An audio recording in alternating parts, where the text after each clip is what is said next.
चलिए आज हम बात करते हैं उत्कृष्ट मॉडल विद्यालय प्रवेश चयन परीक्षा की साइंस सब्जेक्ट का रसायन विज्ञान। आज हमारा लेक्चर नंबर है 3। तो चलिए शुरू करते हैं। सबसे पहले अपन बात करते हैं, देखो पदार्थ जो होता है उसको अपन क्या करते हैं, जो अपना पदार्थ होता है उसको सबसे पहले अपन विभाजित करते हैं किसमें, अणु में। किसमें, अणु में विभाजित करते हैं, और अणु को विभाजित करते हैं परमाणु में। और परमाणुओं से तीन भाग है ना, तीन कण निकलते हैं, प्रोटॉन, इलेक्ट्रॉन और न्यूट्रॉन। तो उनमें से जो प्रोटॉन, इलेक्ट्रॉन, न्यूट्रॉन है उनकी खोज आपको ये नहीं याद करना कि क्या कैसे बना है, ये तो अपन डिटेल से 9th क्लास में पढ़ेंगे। लेकिन सिर्फ आप ये याद रखिए कि जो प्रोटॉन होता है उसकी खोज की थी रदरफोर्ड जी ने, इलेक्ट्रॉन की खोज की थी जे थॉमसन ने, और न्यूट्रॉन की खोज की थी जेम्स चैडविक ने। बस आपको ये याद रखना है। इसके बाद धातु के कुछ गुण हैं। पहला है कठोरता, दूसरा है चमकदार, तीसरा है तन्यता, चौथा है चालकता और पांचवा है आघात वर्धनीयता। माने इनमें ये गुण धातुओं में, माने धातु मतलब मेटल, जैसे सोना, चांदी, लोहा वगैरह होती है ना, तो वो उनके गुण की बात करी गई है। तो गुण में सबसे पहला है कठोरता। आपने देखा होगा सोना चांदी कैसी होती, कठोर होती है, मजबूत होती है। तो पहला गुण तो ये कठोरता का हो गया। उसके बाद बात करते हैं चमकदार। चमकदार माने शाइनिंग करती है। देखो आपने चांदी देखा होगा, सोना देखा होगा, एल्यूमिनियम देखा होगा, वो कैसे चमकदार होती है, शाइनिंग करती है, चमकती हैं। तो इसलिए दूसरा गुण है चमकदार। तीसरा है तन्यता। तन्यता मतलब तार बनाने की क्षमता। आपने देखा होगा जितने भी तार होते हैं, जो अपन माने वायर वगैरह होते हैं, जो विद्युत में ना, इलेक्ट्रिसिटी में काम करते आते हैं, वो तार बनाने में देखो सबसे ज्यादा किसका उपयोग, माने किससे बनते तार, धातु ही से बनते। कहते हैं ना कॉपर वायर है या सिल्वर वायर। माने सिल्वर वायर तो इसलिए नहीं कहेंगे क्योंकि ये ना बहुत महंगा बनता है, इसलिए ना सबसे बात करें तन्यता मतलब तानना, माने खींचना, माने तार बनाना। तो आपने कॉपर वायर देखा होगा। तो ये सब काय के बने होते, धातु के बने होते तार। फिर है चालकता। चालकता देखो, चालकता क्या कहलाती, पिछले लेक्चर में आपको हम पिछले के सबसे पहले लेक्चर में बता चुके हैं सुचालक और कुचालक का। तो उसमें क्या होगा कि उसमें हमने क्या बताया था, जिसमें विद्युत धारा प्रवाहित हो जाए। तो जो धातु होती है, जैसे लोहा हुआ, चांदी हुई, सोना हुआ, ये सब जितनी भी होती है उनमें करंट लग जाता है। अगर इलेक्ट्रिसिटी बहाव तो उसमें बह जाती है, इसलिए कह देंगे कि ये चालक है विद्युत की। और इसके बाद आघात वर्धनीयता। आघात वर्धनीयता माने आघात देना, आघात माने मारना, और वर्धनी यानी बढ़ना। तो जितना हथौड़ा मार मार के उसको फैलाना है ना, क्या कहलाता है, कौन सा गुण, आघात वर्धनीयता का गुण कहलाता है। समझ में आया। इसके बाद बात करते हैं अधातु। तो अधातु के कुछ पॉइंट दिए गए हैं कि पहला, ग्रेफाइट को छोड़कर सभी अधातु विद्युत की तथा ऊष्मा की कुचालक होती है। मतलब एक ग्रेफाइट ऐसी अधातु है जिसको अगर छोड़ दिया जाए तो बाकी जितनी भी अधातु है सब विद्युत और ऊष्मा की कुचालक होती है। कुचालक सुचालक हमने लेक्चर में बता चुके पहले कि कुचालक और सुचालक, मतलब सुचालक क्या कहलाती है, जिसमें विद्युत धारा या हीट ताप प्रवाहित हो जाए तो वो सुचालक होगी, और जिसमें करंट नहीं जा रहा, माने करंट नहीं लग रहा है या गर्मी नहीं लगी, गर्म नहीं हो रही, तो वो कुचालक होगी। तो ग्रेफाइट बस एक ऐसी अधातु है जिसको अगर अपन छोड़ दें तो इसके अलावा जितनी भी अधातु हैं उनमें ना तो करंट लगेगा ना ऊष्मा बहेगी, ताप रहेगा। ठीक है ना। दूसरा है आयोडीन को छोड़कर सभी अधातु में चमकदार नहीं होती, चमक नहीं होती। अगर अधातु में चमक नहीं होती, कैसे अपन कहेंगे, मतलब आयोडीन को छोड़कर। आयोडीन एक ऐसी अधातु है जिसमें चमक होती है। आपने ना आयोडीन युक्त नमक, तो देखो शाइनिंग मारता है वो नमक है ना, आयोडीन युक्त है, तो इसलिए कहा गया है। देखो ये हमने क्यों, अब ये कहेंगे सर ये कैसे पॉइंट क्वेश्चन बनेंगे। देखो क्वेश्चन आएगा कि ऐसी कौन सी अधातु है जो विद्युत की माने सुचालक होती है, तो वो है ग्रेफाइट। ऐसी कौन सी अधातु है जो चमकदार होती है, तो आयोडीन। आप कहेंगे सर ऐसा कैसे कि आयोडीन बस की अधातु में बोल रहा, क्योंकि ये जब जो सब गुण अपन ने काय में पढ़े, अभी धातु में पढ़े हैं कि कठोर होती, चमकदार होती है, तार बना सकते हैं उसको, उसमें विद्युत धारा ऊष्मा प्रवाहित हो जाती है, इसको पीटने पर लंबी लंबी चादर बना दी जाती है। आपने लोहे की चादर देखी, तो एक छोटा सा लोहा होता है उसको पीट पीट के लंबी चादर बना देते, तो ये गुण आघात वर्धनीयता का कहलाता है। समझ में आए। तो इसी प्रकार से बताएगा, लेकिन अधातु में ये सब गुण नहीं पाए जाते। लेकिन एक एक अधातु ऐसी होती है जिसमें कोई ना कोई गुण पाए, जैसे ग्रेफाइट ऐसा है जिसमें विद्युत की चालकता हो जाती, मतलब विद्युत चालक हो जाती है, उसमें प्रवाहित हो जाती। ऐसे ही आयोडीन है जिसमें चमक हो जाती है। माने ये पूरे गुण तो नहीं होते, लेकिन एक ना एक कोई गुण हो जाए धातु में। हालांकि ऐसी बहुत सारी अधातुएं, कुछ को छोड़, जो ऐसी अधातुएं जिनमें इनमें से कोई भी, ये पूरा गुण जो है इनमें से कोई भी गुण नहीं पाए जाते, लेकिन कुछ में एक आध अधातु ऐसी होती है जिसमें कुछ ना कुछ एक आध गुण, जैसे ग्रेफाइट में क्या हो गया, विद्युत का ये चालकता वाला गुण आ गया, और इसमें जैसे आयोडीन में क्या हुआ है, आयोडीन में चमकदार वाला गुण आ गया। ऐसे ही हीरा को छोड़कर सभी अधातु, यहां है अधातु, सभी अधातु सामान्यतः मुलायम होती हैं। जैसे इसमें कौन सा गुण आ गया, कठोरता में, कि बस हीरा एक ऐसी अधातु है जो कठोर होती, बाकी सब मुलायम होती हैं। और आपको हम बता दें, हीरा सबसे कठोर पदार्थ है, ये बात बिल्कुल ध्यान रखना। और हीरा का उपयोग कांच काटने, आभूषण बनाने में, चट्टानों में छेद करने में किया जाता है। ये भी आता है कि हीरा का उपयोग कहां किया जाता है, तो 4 ऑप्शन दिए रहेंगे, उनमें से एक कोई गलत होगा। किसी भी प्रकार से आपको तो ये जानकारी प्राप्त होना चाहिए, बाकी तो किसी भी प्रकार से क्वेश्चन आए बन जाएगा। अब बात करते हैं अगला, 2 या 2 से अधिक धातु को मिलाने से, 2 या 2 से अधिक धातु को मिलाने से मिश्र धातु का निर्माण होता है। क्या, 2 या 2 से अधिक धातुओं को मिलाने से मिश्र धातु का निर्माण होता है। कैसे, मान लो हम उदाहरण आपको ले लें कि मान लो ना एक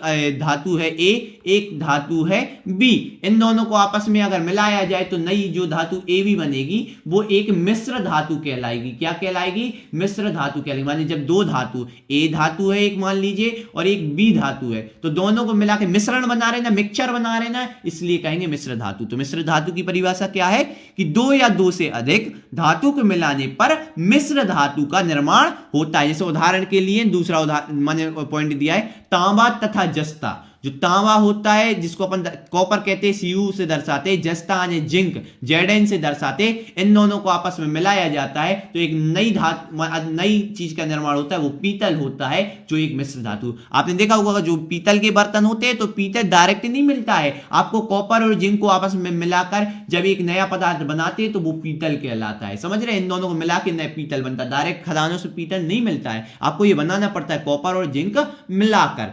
तीसरा पॉइंट है, हमने जो कि साथ में खड़े होते हुए, एक मिनट, इन लोगों ने गलत टाइप कर दिया, इसको आप इतना ना काट दीजिए। इसमें लिखा है नीले लिटमस को लाल कर देता है। अगर सीधी बात याद रखिए कि अम्ल क्या कर देता है, नीले लिटमस को लाल कर देता है। ये क्या कैसे टाइपिंग टीम ने ऐसा लिख दिया, गलती हो गई होगी उनने कहीं का, तो ये याद रखना कि अम्ल नीले लिटमस को लाल कर देता है। और चौथा क्या है, जो कि स्वाद में कड़वे या कसैले होते हैं, वह लिटमस को, जो लाल लिटमस को नीला कर देते, वो क्षार कहलाते। क्या, क्षार। यहां हालांकि 6 की जगह लोग 6 गलती से लिख गया होगा, क्षार है यहाँ। क्षार जो कि स्वाद में कड़वे होते हैं, जो अम्ल होते हैं ना वो स्वाद में कैसे होते हैं, खट्टे होते हैं, और नीले लिटमस को लाल कर देते हैं। और इसी प्रकार से जो क्षार होता है वो स्वाद में कड़वा होता है, कसैला होता है, कसैले या कसैला होते हैं, कसैले ठीक है, हाँ कसैले होते हैं। क्या होते हैं, जो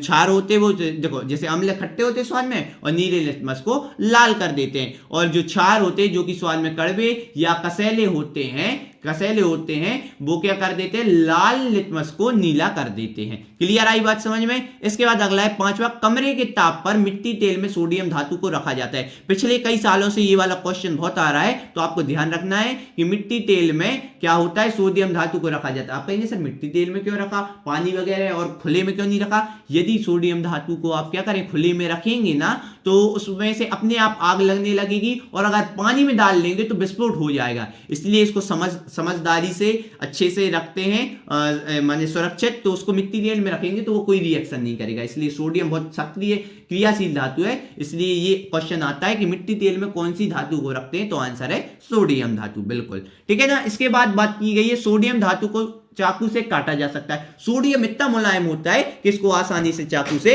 काटा जा सकता है। इसके बाद अगली बात की गई है 7वां कि थर्मामीटर में मरकरी Hg का उपयोग किया जाता है। जो थर्मामीटर होता है, जो पहले आता था, अब तो हालांकि डिजिटल आ गया है, जिसमें आप आसानी से बता सकते हैं, बिल्कुल वैल्यू आ जाती है कितना है टेम्परेचर।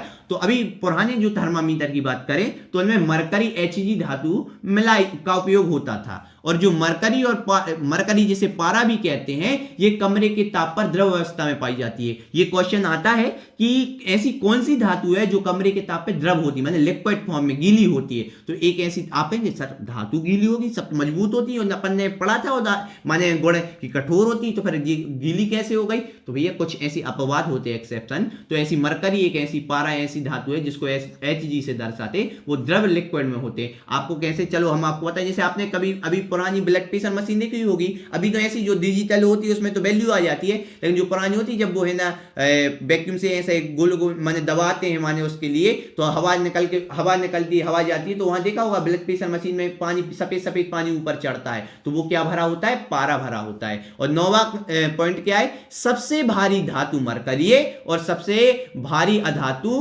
कार्बन है। क्या है? कार्बन है। इसके बाद 10वां है सबसे तन्य धातु सोना, जिसे Au से दर्शाते हैं। सबसे ज्यादा ऐसी कौन सी धातु जो सबसे ज्यादा खींची जा सकती, तार बना सकते हैं, तो वो है सोना। आपको हम बताएं कि 1 ग्राम सोने से 2 किलोमीटर लंबा तार तक बनाया जा सकता है। सोचो कितना पतला होगा, कितना ज्यादा खींचा जा सकता है कि 1 ग्राम मात्र सोने से 2 किलोमीटर लंबा तार बना सकते हैं। इसके बाद अगला पॉइंट है हीरा, ग्रेफाइट, चारकोल, कोक आदि कार्बन के अपर रूप हैं। क्या है? हीरा, ग्रेफाइट और चारकोल और कोक आदि कार्बन के अपर रूप, माने कार्बन के कई प्रकार के रूप हो सकते हैं। हीरा के रूप में हो सकता है कार्बन, ग्रेफाइट के रूप में हो सकता है, चारकोल के रूप में हो सकता है, कोक के रूप में हो सकता है। ठीक है ना? बस। इसके बाद 12वां है एलपीजी। ये वाले जो 4 पॉइंट है आप तो बहुत अच्छे से याद कर लो, क्योंकि इन क्वेश्चन को बार बार क्वेश्चन पेपर रिपीट कर रहा है पिछले कई सालों से। एलपीजी का फुल फॉर्म होता है लिक्विड द्रव, लिक्विड जिसे अपन कहेंगे हिंदी में द्रव पेट्रोलियम गैस, और सीएनजी संपीड़ित प्राकृतिक गैस। और है ना 14वां क्या है? LPG gas, cooking gas. इसे अपन क्या कहते हैं? एलपीजी गैस को क्या कहते हैं? Cooking gas. जो अपने घर पे आती ना एलपीजी सिलेंडर, वो। तो एलपीजी गैस, कुकिंग गैस का मुख्य घटक ब्यूटेन है और सीएनजी गैस का मुख्य घटक मीथेन है। ये 4 क्वेश्चन आप हर हालत में आपको याद रखना है। एक चीज आप ध्यान रख लेना कि ये जो 4 क्वेश्चन दिए 12, 13, 14 और 15, ये 4 क्वेश्चन बार बार रिपीट हो रहे हैं, तो आपको याद रखना है एलपीजी का फुल फॉर्म होता है लिक्विड पेट्रोलियम गैस, सीएनजी का संपीड़ित प्राकृतिक गैस, एलपीजी जो कुकिंग गैस कहलाती है उसका मुख्य घटक ब्यूटेन है और सीएनजी गैस का मुख्य घटक मीथेन है। समझ में आया? अगला है, ये वाला भी क्वेश्चन बहुत इंपॉर्टेंट है कि अपूर्ण दहन से उत्पन्न गैस कार्बन मोनोऑक्साइड है, जिसका सूत्र होता है CO।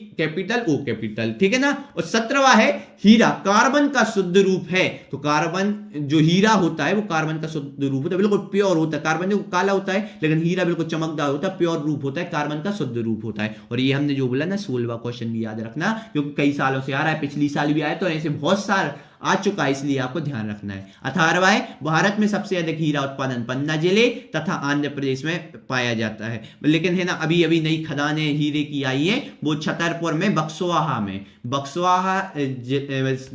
माने बक्सवाहा नाम का क्षेत्र है जो छतरपुर में पड़ता है, उसमें है ना हीरे की नई खानें देखने को मिली हैं। और अगला है मीथेन, रंगहीन, गंधहीन। क्या है? गंधहीन युक्त गैस है, माने मीथेन ना उसका रंग होता है ना उसकी कोई गंध होती है। ठीक है ना? इसके बाद पौधे प्रकाश संश्लेषण की क्रिया में कार्बन डाइऑक्साइड गैस को लेते हैं। जो पौधा होता है, जब प्रकाश संश्लेषण की क्रिया क्या है? जिस क्रिया के द्वारा भोजन क्या बनाते हैं? खाना बनाते हैं। तो उस क्रिया में जो पौधा का क्या करते हैं? सांस लेते हैं, वो कार्बन डाइऑक्साइड गैस लेते हैं। और मनुष्य जो श्वसन क्रिया में सांस लेते हैं वो उसमें CO2 गैस को निकालते हैं और ऑक्सीजन गैस को लेते हैं। प्रकाश संश्लेषण क्रिया में क्या होता है? पौधे कार्बन डाइऑक्साइड लेते हैं और ऑक्सीजन छोड़ते हैं। ध्यान रखना, जो पौधे होते हैं वो कार्बन डाइऑक्साइड गैस लेते हैं और ऑक्सीजन छोड़ते हैं। और मनुष्य क्या करता है श्वसन क्रिया में? जो इनने ऑक्सीजन छोड़ी पूरे पौधों ने, वो अपन ने ली, और जो अपन ने कार्बन डाइऑक्साइड छोड़ी ना, जो अपन कार्बन डाइऑक्साइड छोड़ेंगे वो पेड़ पौधे ले लेंगे। ठीक है ना? और अगला है तीसरा, कार्बन डाइऑक्साइड गैस उपयोग, माने कार्बन डाइऑक्साइड गैस का उपयोग जिसका सूत्र CO2 होता है, उसका उपयोग अग्निशामक यंत्रों में, शीतल पेय में यहां लिखना है शीतल पेय मतलब क्या होता है? शीतल पेय को तीखा स्वाद